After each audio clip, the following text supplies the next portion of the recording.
Halo guys, assalamualaikum warahmatullahi wabarakatuh. Jumpa lagi bersama saya di Marola Channel. Sebelum kita mulai, saya ucapkan dulu terima kasih banyak bagi yang telah mengklik video ini. Semoga sehat selalu, panjang umur, dan diberikan rezeki yang banyak sampai 7 turunan. Amin ya rabbal alamin. Aksi menohok Gibran kembali menyita perhatian masyarakat Indonesia saat sesi debat pertama kemarin. Gibran sampai berdiri dan ikut menyoraki kata-kata yang dilontarkan ke Anies Baswedan oleh Pak Prabowo, sehingga Gibran kembali menjadi olok-olokan dan bahkan jadi bahan tertawaan bagi warganet plus 62. Nah, ini pasti lucu kali ya guys ya. Nah, daripada penasaran seperti apa reaksinya, langsung saja kita saksikan. Let's go!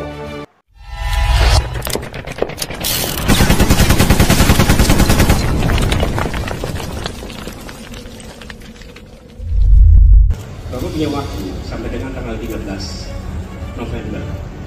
Karena di situ adalah waktu terakhir untuk mengambil keputusan bila ada perubahan. Oh ya, ini pertanyaan dari capres nomor urut 1 ya kepada Pak Prabowo. Bermasalah secara etika. Pertanyaan saya, apa perasaan Bapak ketika mendengar bahwa ada pelanggaran etika di situ? Jadi Mas Anies Ya, ini kasus dia di MK ini guys. suatu perkembangan politik itu ada beberapa segi perspektif. Jadi tim saya, para pakar hukum yang mendampingi saya menyampaikan bahwa dari segi hukum tidak ada masalah. Masalah yang dianggap pelanggaran etika sudah diambil tindakan dan keputusan ya waktu itu oleh pihak yang diberi kewenangan, kemudian sudah ada tindakan dan tindakan pun itu masih diperdebatkan karena yang bersangkutan masih memproses. Tetapi intinya adalah bahwa keputusan itu final dan tidak dapat dirubah. Ya, dalam proses. Ya. Wow, bentar guys. Saya mengutip dari perkataan Pak Prabowo tadi ya, tindakan itu masih sedang diperdebatkan. Kalau kasus dia di MK masih diproses dan sedang berjalan. Tapi kenapa kok disahkan? Keputusannya aja belum jelas. Benar-benar membagongkan ya guys ya. Oke guys, mending kita lihat aja lanjutan video ini ya. Dan kita ini bukan anak kecil Mas Andi. Anda juga paham ya. Sudahlah ya. Sekarang begini, intinya rakyat yang putuskan, rakyat yang menilai. Kalau rakyat tidak suka Prabowo dan Gibran, Ya benar. Dengar guys, rakyat yang putuskan, rakyat yang beli. Dan saya tidak takut, tidak punya jabatan. Nah, kemana itu larinya Pak? Anda jangan emosi ya. Sorry ya. Nah, ingat guys, kalau nggak suka Prabowo Gibran jangan dipilih. Mas Anies, saya tidak punya apa-apa. Saya sudah siap mati untuk negara ini. Kemarin Mas Pak Anwar Usman diberhentikan dari jabatannya sebagai Ketua MK. Ya kita hormati aja keputusan yang ada di sana ya. Tetap melaju Mas. Keputusan itu kan apa ada? Tetap melaju Mas. kok kabur. Sekarang di dalam tubuh yang sehat itu dimasukkan virus yang namanya Gibran. Orang akan lihat ini bakteri, ini ngapain ada bakteri di situ kan? Bukan Gibran yang salah adalah proses untuk menjadikan. Karena saya melihat akhir-akhir ini yang kita lihat adalah terlalu banyak dramanya, terlalu banyak drakornya, terlalu banyak senitronnya. Sinetron yang kita lihat. Mestinya kan pertarungan gagasan, mestinya pertarungan ide, bukan pertarungan perasaan. Bukan pertarungan perasaan. Di sini pertarungan konstitusi. Kalau yang terjadi pertarungan perasaan, repot semua kita. Bukan perasaan ya Pak ya. Tidak usah saya teruskan karena nanti kemana-mana. Pengangguran ngapain ikut? Ya. Enggak, kalau saya pengangguran saya ngikut bapak saya terus. Saya kan kerja. Oh. Ini sepertinya kelas sebaliknya dulu ini guys. Kemarin kan di apa itu? Ini video lamanya di kayaknya. salah satu media itu saya dikatain apa?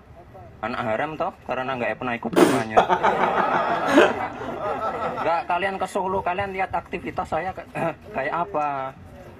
Orang sibuk, orang punya pekerjaan. Pagi sampai pagi, lu bener ini. Ini pagi sampai pagi kerjaan. Oke, sekian. A few moments later. Tenang saja Pak Prabowo.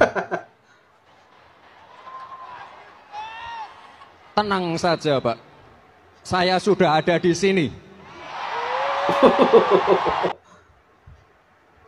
Wali Kota Solo mengunggah foto keluarga yang membuat warganet langsung istighfar. Dalam unggahannya di Twitter @Gibran_tweet, putra sulung Presiden Joko Widodo itu menulis caption singkat yang terdiri dari 2 kata, besok Senin. Persamaan surat suara 2019, 2014 sama 2023 persamaannya apa? Apa sama-sama ada gambar bapak itu? Iya. Oke, kan dia sosialisasi kurang. Begitu dilihat lagi, kok bapak ini sering banget? Ini nyindir siapa ini? Bapak itu lagi, kata dia. Kayaknya udah pernah ya. Waktu itu berapa kali nih? Emang boleh ya? Emang boleh saya sering gitu? Emang boleh itu ya, mantap juga ya. Ketika ponakan saya minta sesuatu terhadap jabatan saya sebagai ketua Mahkamah Kelurahan sini, dan itu kemudian dipandang oleh publik sebagai suatu ketidakadilan, hidup saya jadi tidak tenang. Tidak tenang, iya Pak. Belum apa-apa udah nggak sejalan. Kenapa Mas? Ini nih Mas, nih kapan hari ada capres tuh bilang penegakan hukum dan HAM era Jokowi jeblok poin 5. Lah tapi anehnya cawapresnya nggak ngebantah. Gimana sih? Itu kan menteri hukumnya kan cawapres bapak. Ini berarti kalau bapaknya itu bilang kayak gitu, berarti kan menteri hukum yang kemarin nggak kerja. Iya. Yang wajar kalau ada capres nyinyirin paslon lain. Nah ini malah nyinyirin pasangannya sendiri. Udah, lepas. Ibarat kalau di rumah tangga gini Mas, suami istri kalau komunikasinya buruk itu bisa hancur Mas rumah tangga. Apalagi negara kan. Lepas. Langsung dikarungin. Ntar masuk jurang ya. Musan, dilaknat, sana belajar dulu. Nah itu saya kembalikan lagi. Ada sebab, ya pasti ada akibatnya Mas. Jadi kalau sekarang Anda menerima banyak cacian atau hujatan dari orang, itu pasti ada sebabnya. Betul, setuju. Dan semua orang tahu yang menyebabkan semua ini adalah cara dari Bapak Anda. Setuju. Dan juga Anda. Bela-belain pada pindah partai, niat jadi calon wakil presiden. Ada yang bela-belain pindah koalisi, berharap jadi wakil presiden. Bela-belain fitnah sono sini, bilang pengkhianat.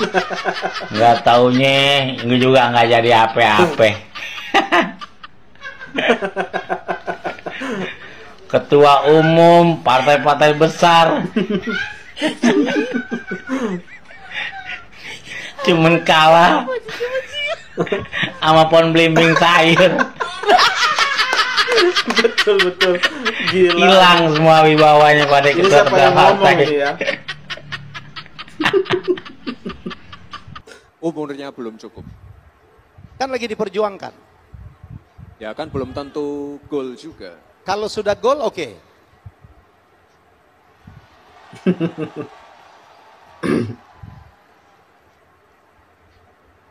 Takutnya nanti nggak ada yang... Oke, gila. Ini benar-benar gila, guys. Dunia ini memang sudah gila. Apalagi sistem politik di Indonesia ini sedang carut marut saat ini ya, guys ya. Saya melihat sesi debat kemarin itu antara ketiga capres itu ada yang tidak etis rasanya. Apalagi saya bukan menjelek-jelekan di sini ya. Di sini saya mencoba untuk bersikap netral. antara capres 1, 2 dan juga 3. Itu rasanya capres nomor 2 itu agak sedikit emosionalan orangnya ya. Agak sedikit baperan gitu ya.